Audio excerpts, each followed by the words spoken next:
30 received on PhonePe. देवी और सजनों, बहुत बहुत धन्यवाद आपका।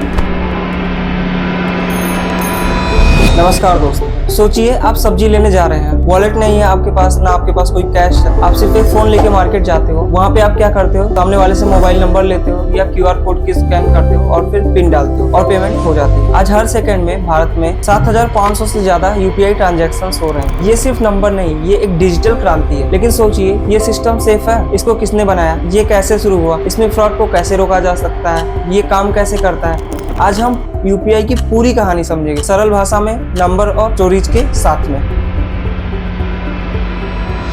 तो इसके लिए थोड़ा सा टाइम ट्रेवल करते हैं। 2016 से पहले भारत की जो कैश इकोनॉमी थी वो बहुत मजबूत थी। अगर आपको 50 रुपए या थोड़े बहुत भी पैसे किसी से उधार लेने होते थे तो आपको नोट निकालना पड़ता था या फिर बैंक में लाइन लगानी पड़ती, और हर पेमेंट का एक प्रोसेस होता था जो कि लंबा और कॉम्प्लेक्स था। फिर आया UPI यानी कि यूनिफाइड पेमेंट इंटरफेस, एक डिजिटल ATM जो आपके फोन में होता है। जैसे आप WhatsApp चलाते हो, WhatsApp में आप किसी को भी मैसेज कर सकते हो और किसी का मैसेज रिसीव कर सकते हो।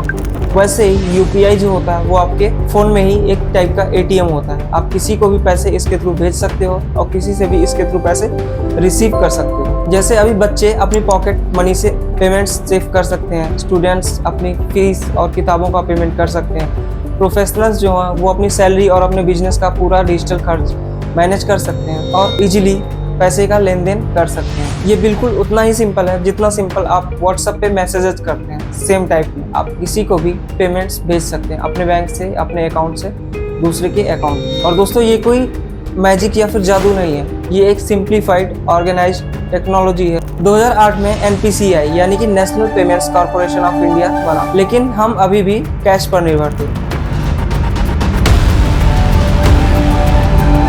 2010 में रुपे कार्ड लॉन्च हुआ ताकि विदेश में कार्ड्स के मोनोपोली को तोड़ा जा सके। 2016 के अप्रैल में RBI गवर्नर श्री रघुराम राजन ने UPI को आधिकारिक रूप से लॉन्च किया और फिर नोटबंदी अगस्त 2016 में हुई। तो दोस्तों, नोटबंदी यानी कि अगस्त 2016 एक ऐसा पल जब हर सिटीजन, हर नागरिक डिजिटल पेमेंट की ओर बढ़ा। 2016 में सिर्फ 93,000 ट्रांजैक्शंस डेली बेसिस पे होती और आज 2025 में 20 बिलियन मंथली ट्रांजैक्शंस होती हैं। 491 मिलियन यूजर्स UPI में हैं और सोचिए 675 बैंक आपस में कनेक्ट हो चुके हैं, जो कि हर सेकेंड 7,500 से ज्यादा ट्रांजैक्शंस ये सिर्फ करते हैं। तो दोस्तों, ये सिर्फ ग्रोथ नहीं, ये एक डिजिटल रेवोल्यूशन है, ये एक डिजिटल क्रांति है। अब ये UPI काम कैसे करता है, हम इसको समझने की कोशिश करते हैं। तो हर UPI ट्रांजैक्शन में 4 प्लेयर्स होते हैं। सेंडर यानी कि जो पैसे भेजता है, रिसीवर यानी कि जिसको पैसा मिलता है, दोनों के बैंक्स मतलब जहाँ की पैसा स्टोर होता है, रखा जाता है,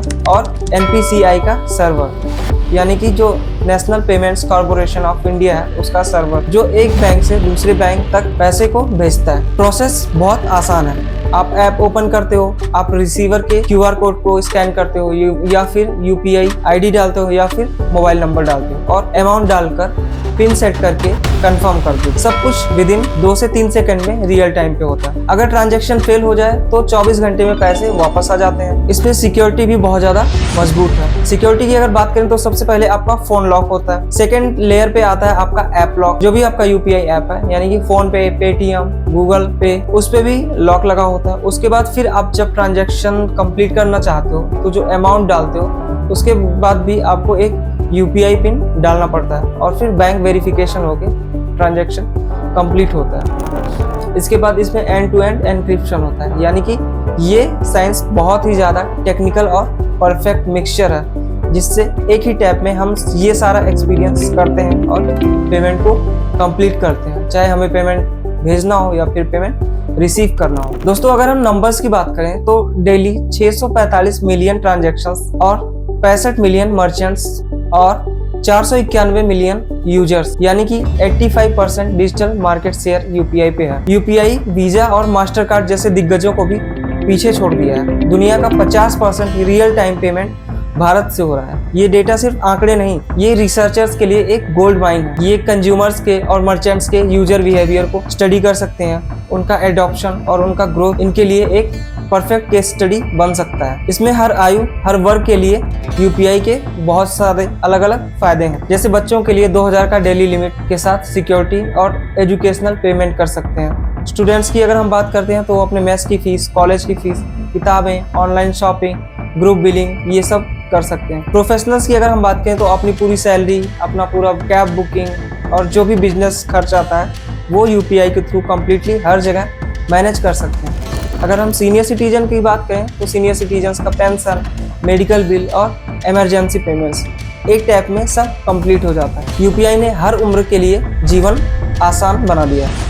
अगर देखा जाए तो सबके लिए बहुत इजीली अवेलेबल है और हर चीज़ को बहुत ज़्यादा इजी कर दिया है। 2023 में रुपे क्रेडिट कार्ड्स को यूपीआई से लिंक किया गया, ये ऑप्शन दिया गया। इसमें होता क्या है कि आप क्यूआर कोड को स्कैन करके पिन कंफर्म करके पेमेंट को कर सकते हो और साथ में आपको रिवॉर्ड पॉइंट्स भी मिल जाते हैं और आपको ईएमआई ऑप्शंस भी मिल जाते हैं। स्ट्रीट वेंडर्स और जो एमएसएमईज के कस्टमर्स हैं उनको भी अब क्रेडिट सर्विस दिया जा सकता है, यानी कि छोटे मर्चेंट्स भी अपने कस्टमर्स को क्रेडिट सिस्टम दे सकते हैं, उनकी क्रेडिट कार्ड के बेस पे पेमेंट्स ले सकते हैं। ये एक नया सिस्टम था और ये एक फाइनेंशियल कन्वर्जन का नया चैप्टर स्टार्ट होता है यहाँ से, जो कि होता है रिवार्ड पॉइंट्स और ईएमआई ऑप्शंस अपने कस्टमर को देना, चाहे वो छोटा मर्चेंट हो या फिर बड़ा मर्चेंट हो, सबके पास ये ऑप्शन अब अवेलेबल था। 2025 की अगर हम बात करें तो यूपीआई जो है वो अब ग्लोबल हो चुका है। बहुत सारे देश इसको अपना चुके हैं, जैसे कि UAE, Singapore, Bhutan, Nepal, Sri Lanka, Mauritius और फ्रांस। इमेजिन कीजिए आप एफिल टावर पर भी फ़ोन से पेमेंट कर सकते हैं। क्रॉस बॉर्डर ग्रोथ सिर्फ एक साल में वो भी 20x से ज़्यादा हो रहा है, यानी कि यूपीआई के बेस पे हमारा देश भारत एक ग्लोबल फिनटेक लीडर बनकर उभर रहा है।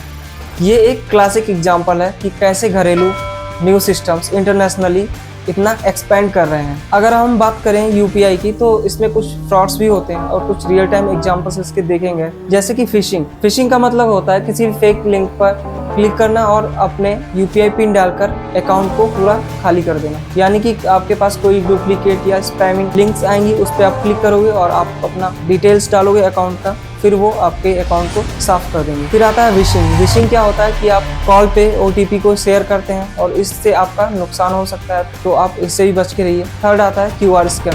अब होता क्या है कि ग्राहक ने गलत क्यूआर को स्कैन करके भेज दिया या फिर स्क्रीनशॉट्स लगा दिए और बोल दिया कि पेमेंट हो गया है, जबकि पेमेंट नहीं आता, या फिर मर्चेंट के क्यूआर को भी बहुत से लोग फ्रॉड करके रिप्लेस कर देते हैं, यानी कि जो भी मर्चेंट का क्यूआर होता है वहाँ पे कोई अपना क्यूआर लगा के सारे पेमेंट्स खुद ले लेता है। तो इसके लिए फ्रॉडस्टर को पकड़ने के लिए एनपीसीआई और आरबीआई एआई और एमएल की मॉनिटरिंग करते हैं और बहुत सारे कड़े नियमों का पालन करते हैं, जैसे कि 3 दिन में रिपोर्ट को जनरेट करना, चेक करना और फुल रिफंड करना। अगर सिक्योरिटी टिप्स की हम बात करें तो अपने पिन को किसी को शेयर नहीं करना चाहिए, हमें ऑफिशियल ऐप का यूज करना चाहिए और पब्लिक वाईफाई से पेमेंट नहीं करनी चाहिए क्योंकि वहाँ पे डेटा सेव हो जाता है, और रेगुलर अपने एक्सपेंसेस को ऑडिट करना चाहिए ताकि हमें पता चले कि हमारा जो पैसा है वो कहाँ पे खर्चा हुआ है। दोस्तों, अगर यूपीआई के आर्थिक प्रभाव की हम बात करें तो इसका भी बहुत बड़ा प्रभाव है, बहुत बड़ा इफेक्ट है। 65 मिलियन मर्चेंट्स ग्रामीण भारत तक पहुंचे, जीडीपी में 8.2% का योगदान दिया और 2.3 मिलियन फिनटेक जॉब्स क्रिएट किया है। किराना वाले या फिर ऑटो ड्राइवर्स या फिर किसान या फिर महिलाओं का सशक्तिकरण, सीनियर सपोर्ट, सब कुछ यूपीआई के जरिए प्रॉफिट कर रहे हैं। हर कोई यूपीआई के जरिए प्रॉफिट ले रहा है। भारत के हर कोने में डिजिटल समावेशन का रेवोल्यूशन आ चुका है। टेक्नोलॉजी और न्यू सिस्टम्स में भी यूपीआई बहुत ज़्यादा आगे है, जैसे कि AI fraud detection, voice payments, IoT smart devices से पेमेंट्स को लेना, वेंडिंग मशीन और कार फ्यूलिंग, हर जगह यूपीआई इनेबल्ड है। यूपीआई 3.0 की अगर हम बात करें तो ऑफलाइन पेमेंट्स, बायोमेट्रिक ऑथेंटिकेशन और प्रोग्रामेबल मनी सब कुछ पॉसिबल है। ये सिर्फ भविष्य की तकनीकी नहीं, एक व्यावहारिक नवाचार है जो भारत को ग्लोबल लीडर बना रहा है। अब अगर हम यूपीआई को ग्लोबल लेवल पे कंपेयर करें अदर ऐप से तो यूपीआई, पेपाल, अलीपे, ज़ेले सबसे अलग है। ये इंस्टेंट है, कॉस्ट फ्री है या फिर मिनिमम कॉस्ट पे है, रियल टाइम और गवर्नमेंट बैक्ड है। बिजनेस, एजुकेशन, हेल्थ, एग्रीकल्चर, कहीं भी कभी भी भारत का मॉडल ग्लोबल बेंचमार्क सेट कर रहा है और दुनिया देख रही है कि डिजिटल पेमेंट्स का भविष्य भारत के साथ हो रहा है। इसी टर्म्स में अगर हम देखें तो नेक्स्ट दशक में यानी कि 2030 का रोड मैप भी बहुत ज़्यादा इंपॉर्टेंस रखता है हमारे लिए।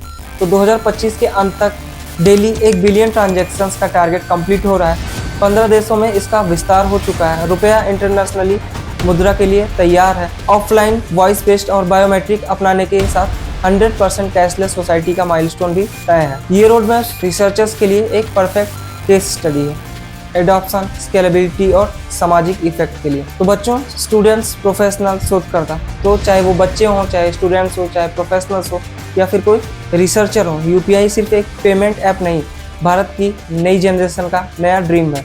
2016 में शुरू हुआ सपना 2025 में हकीकत बन चुका है और ग्लोबल लीडर बन चुका है। तो इस तरह से यूपीआई की जर्नी कंप्लीट हुई है।